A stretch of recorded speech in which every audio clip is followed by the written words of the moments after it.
Seat को पाकिस्तान में यानी कि पाकिस्तान में देने का काम किया कि राण कटी महात्मा गांधी जो परम पूज्य बोधिसत्व बाबा साहब वहाँ के, क्योंकि कांग्रेस एंड पार्टी के लोग कट्टरपंथी लोग नहीं चाहते थे कि डॉक्टर BR अम्बेडकर संविधान सभा में आए, कि अगर ये संविधान सभा में आ गए तो इनको ऐसे राइट दे जाएंगे कि जन्म जन्मांतर ये हमारे सामने खड़े रहने का काम करेंगे। उनकी सोच गलत नहीं थी सम्मानित साथियों, उनकी सोच गलत नहीं थी।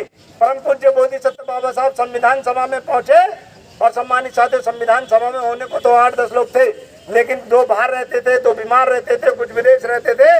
परम पूज्य बोधिसत्व बाबा साहब के कंधों पर भारतीय संविधान बनाने का पूरा जो यानी कि पूरा का पूरा जिम्मेदारी परम पूज्य बोधिसत्व बाबा साहब पे आ गई। बाबा साहब ये मौका ढूंढ रहे थे। बाबा साहब ने सभी धर्मों को बराबर सम्मान दिया, बहन भाइयों को बराबर सम्मान दिया, माताओं बहनों को बराबर सम्मान दिया। और सम्मानित साथी जो OBC समाज के लोग हैं जो इस बात को नहीं समझते हैं, आर्टिकल 340 हम लोगों को यानी अनुसूचित जाति जनजाति के लोगों को तो 18 अगस्त 1932 को रिजर्वेशन मिल गया था, लेकिन मेरे OBC समाज के लोगों को पाल, प्रजापति, कश्यप, जाट, गुर्जर इन लोगों को जो है OBC समाज के लोगों को जितना भी OBC समाज जो है 3743 जातियों को रिजर्वेशन सम्मानित साथियों नहीं मिला था।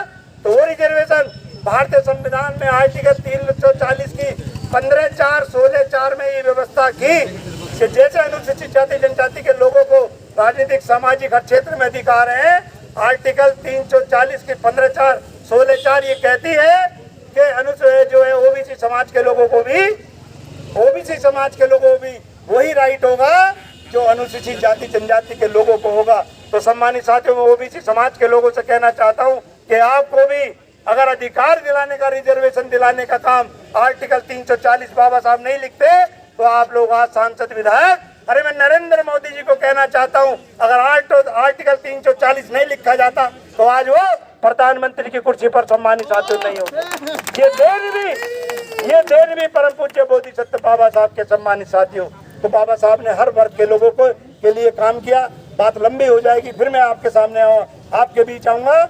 मैं कहना ये चाहता हूँ, समय समय पर बाबा साहब के साथ अन्याय अत्याचार, बाबा साहब के साथ षड्यंत्र किया गया। 2-3 बार बाबा साहब को हराने का काम किया।